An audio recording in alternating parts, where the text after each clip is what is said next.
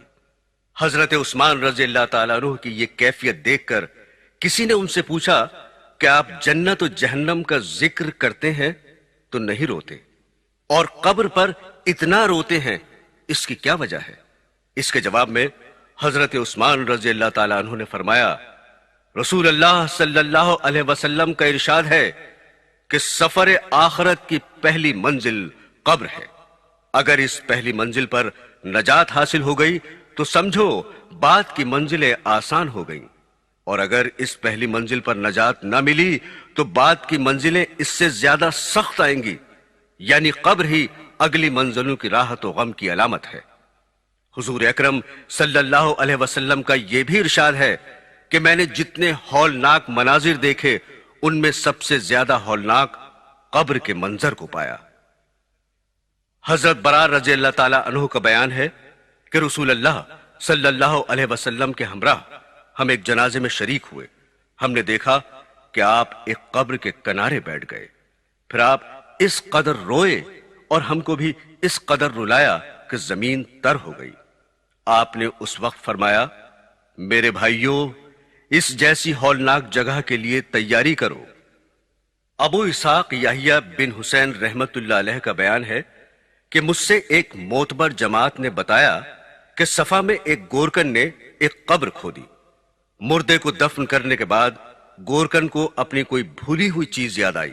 اس نے جا کر دوبارہ قبر کھودی اور اس نے یہ عجیب نقشہ دیکھا کہ مردے پر ایک بڑا سانپ تھا، اتنا بڑا کہ اس نے مردے کو گھیر رکھا تھا۔ گورکن ڈر گیا اور اس پر غشی سی طاری ہو گئی۔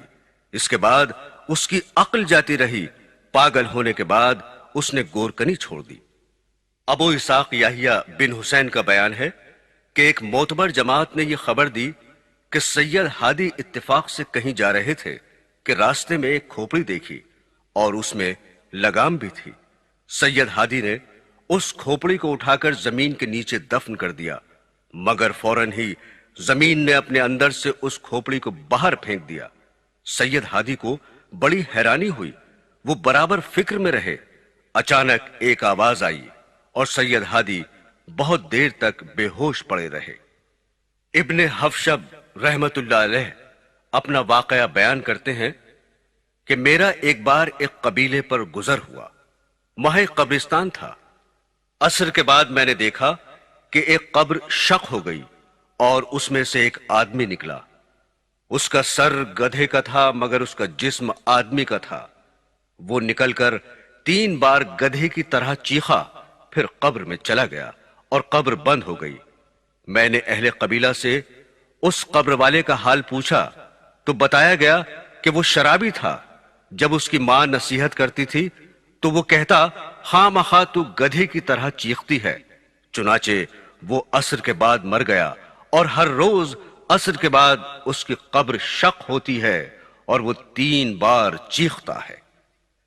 حضرت انس رضی اللہ تعالی عنہ سے روایت ہے کہ نبی کریم صلی اللہ علیہ وسلم ایک جنازے میں تشریف لے گئے۔ جب میت قبر میں رکھ دی گئی تو آپ نے ایک کپڑا طلب فرما کر اس سے قبر کو ڈھانک دیا۔ اس وقت آپ نے فرمایا، قبر میں مت جھانکو، قبر ایک امانت ہے۔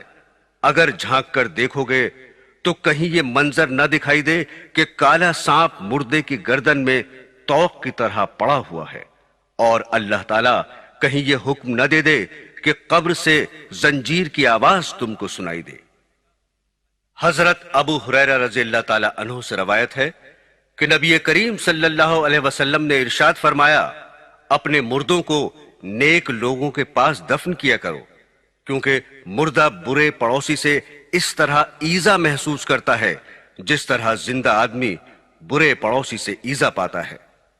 حضرت ابن عباس رضی اللہ تعالی عنہ سے روایت ہے کہ سرور کائنات صلی اللہ علیہ وسلم نے ارشاد فرمایا، جب تمہارا کوئی آدمی وفات پا جائے تو اس کو اچھا کفن دو اور اس کی وصیت پر جلد عمل کرو اور اس کی قبر اچھی کھودو اور اس کے لیے اچھا پڑوسی تلاش کرو۔ صحابہ نے عرض کیا، اے اللہ کے رسول، کیا نیک پڑوسی اس کو آخرت میں کچھ فائدہ پہنچا سکتا ہے؟ حضور نے ارشاد فرمایا، کیا دنیا میں نیک پڑوسی سے کچھ فائدہ ہوتا ہے؟ صحابہ نے عرض کیا، ہاں۔ آپ نے فرمایا، اسی طرح آخرت میں بھی نیک پڑوسی مفید ہوتا ہے۔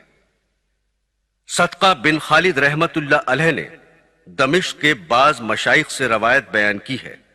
مشائخ کہتے ہیں کہ ہم حج کو گئے، ہمارے ایک ساتھی راستے میں انتقال کر گیا۔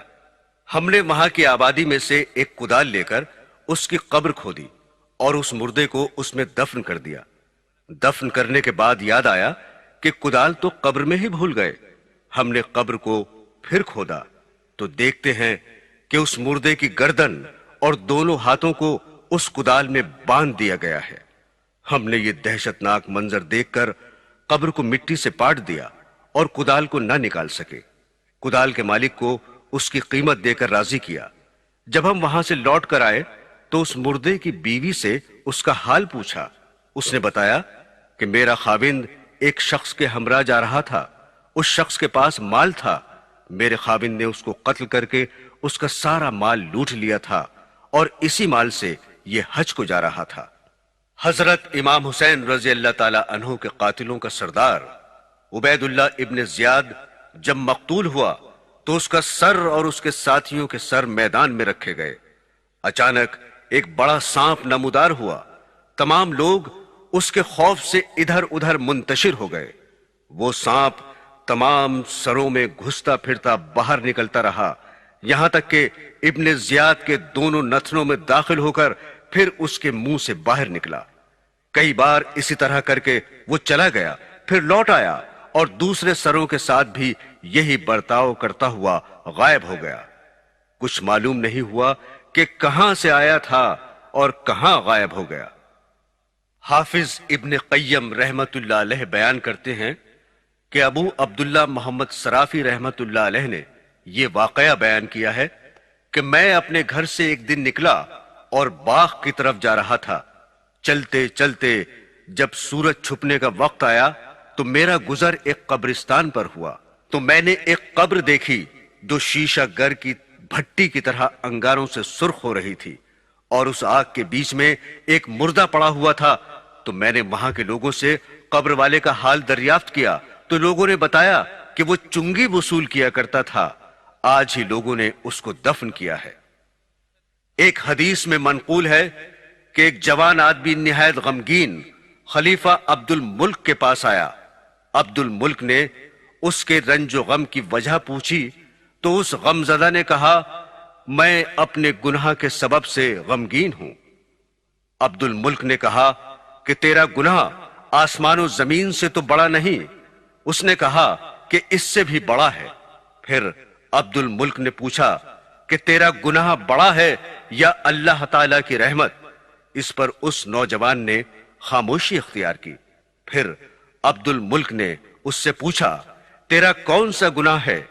اس کے بعد اس نے بتایا کہ میں کفن چور تھا، 5 قبروں کے مردوں نے مجھ کو توبہ کرنے پر مجبور کر دیا۔ میں نے ایک پہلی قبر کھودی تو اس کے مردے کو دیکھا کہ اس کا منہ قبلے کی طرف سے پھیر دیا گیا تھا اور اس کا دوسرا عذاب بھی دیا جا رہا تھا۔ میں وہاں سے ڈر کر چلا تو غیب سے آواز آئی کہ تو اس مردے سے یہ کیوں نہیں پوچھتا وہ کس وجہ سے اس عذاب میں گرفتار ہے؟ میں نے کہا کہ میں نہیں پوچھ سکتا۔ پھر غیب سے آواز آئی کہ یہ شخص نماز کو حقیر اور برا سمجھتا تھا، اس لیے اس کو یہ عذاب ہو رہا ہے۔ میں نے ایک دوسری قبر کھودی تو دیکھا کہ اس کا مردہ بالکل سور ہو گیا تھا، طوق اور بیڑیوں سے جکڑا ہوا تھا، میں یہ دیکھ کر ڈر کر بھاگنے لگا۔ غیب سے پھر آواز آئی، تو اس مردے سے اس عذاب کا سبب کیوں نہیں پوچھتا؟ میں نے کہا، یہ سوال میری قدرت اور طاقت سے باہر ہے۔ پھر غیب سے آواز آئی، یہ شراب پیتا تھا اور اللہ تعالیٰ کی حرام کی ہوئی چیزوں کو اس نے حرام نہیں کیا تھا بلکہ حلال سمجھ رکھا تھا۔ میں نے پھر ایک تیسری قبر کھودی، اس کا مردہ آگ کی میخوں سے بندھا ہوا تھا اور اس کی زبان باہر نکلی ہوئی تھی۔ میں ڈر کر بھاگنے لگا تو غیب سے پھر آواز آئی کہ تو اس مردے سے اس کی وجہ کیوں نہیں پوچھتا؟ میں نے کہا، اس سوال کی مجھ میں طاقت نہیں۔ اس نے کہا، یہ لوگوں کا مال دبانے کی کوشش کرتا تھا۔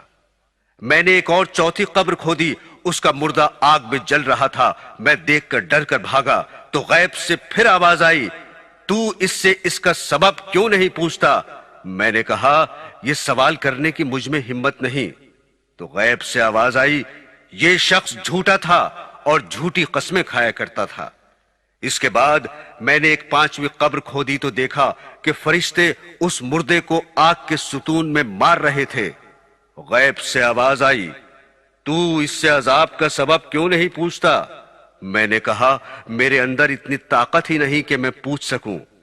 غیب سے آواز آئی، یہ ایک کھلنڈرا تھا جو شطرنج وغیرہ کھیلا کرتا تھا، حالانکہ اللہ اور اس کے رسول صلی اللہ علیہ وسلم نے اس سے منع فرمایا ہے۔ حاصل مطلب یہ ہے کہ قبر کا عذاب دل، آنکھ، کان، پیٹ، ہاتھ پاؤں، شرمگاہ اور سارے بدن کے گناہوں کے سبب ہوتا ہے، اور اسی طرح سے ان اعضاء سے جو نیک کام ہوتے ہیں ان پر اجر ملتا ہے۔ محمد بن یونس قربائی کا بیان ہے کہ ابو سنان بڑا نیک آدمی تھا۔ اس نے یہ واقعہ بیان کیا کہ ایک شخص کے بھائی کا انتقال ہو گیا۔ جب میں اس کے افسوس کو گیا تو اس کو بڑا رنجیدہ پایا۔ اپنے غم کی وجہ اس نے یہ بتائی کہ جب میرے بھائی کو دفن کر دیا گیا تو میں نے قبر سے ایک آواز سنی، وہ کہہ رہی تھی، آہ میرا بھائی۔ میں نے یہ سن کر قبر کھودنا شروع کر دی تو پھر دوسری آواز آئی کہ ایسا نہ کر، لہٰذا میں نے مٹی برابر کر دی۔ لیکن پھر یہ آواز آئی کہ آہ میرا بھائی۔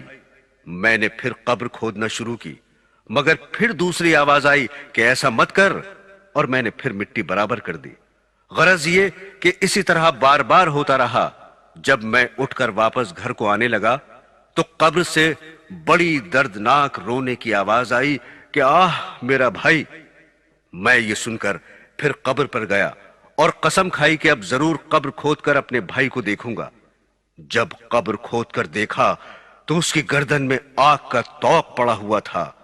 میں نے توق کو کاٹنا چاہا تو میری انگلیاں جاتی رہیں۔ ابو سنان کا بیان ہے کہ اس نے اپنا ہاتھ ہم کو دکھایا تو اس کی 4 انگلیاں غائب تھیں۔ میرے دینی بہنوں اور بھائیوں، ابھی آپ عذاب قبر کے اسباب کے بارے میں سن رہے تھے۔ چغل خوری، پیشاب میں بے احتیاطی، بے وضو نماز پڑھنا، بدکاری، چوری، شراب نوشی، ماں کے ساتھ بے ادبی، تکبر سے چلنا، دھوکے کے کاروبار، صحابہ اکرام کو برا کہنا اور ناحق فیصلہ کرنا۔ ان سب برے کاموں سے بچیں، کیونکہ یہی عذاب قبر کا سبب ہے۔ حضرات گرامی، مومن پر قبر کی شفقت کے بارے میں اب ذرا سن لیجئے۔ حضرت سعید بن مسیب رضی اللہ تعالی عنہ سے روایت ہے کہ حضرت عائشہ نے عرض کیا کہ اے اللہ کے رسول، آپ نے جس دن منکر نکیر اور قبر کے بھینچنے کی حدیث بیان فرمائی، اس دن سے مجھے کوئی چیز اچھی معلوم نہیں ہوتی، دل گھبرایا ہوا ہے۔ آپ نے فرمایا، اے عائشہ، منکر نکیر کی آوازیں باوجود کڑک کے مومن کے کانوں میں ایسی معلوم ہوں گی جیسے آنکھ میں سرما لگانے کی آواز ہوتی ہے، اور مومن کو قبر اس شفقت سے دبائے گی جیسے کوئی ماں اپنے بیٹے کے درد سر کو دور کرنے کے لیے نرم ہاتھ سے دباتی ہے۔ ہاں عائشہ، ہلاکت تو ان لوگوں کی ہے جو مومن نہیں ہیں، ان کو قبر اس طرح دبائے گی جیسے انڈا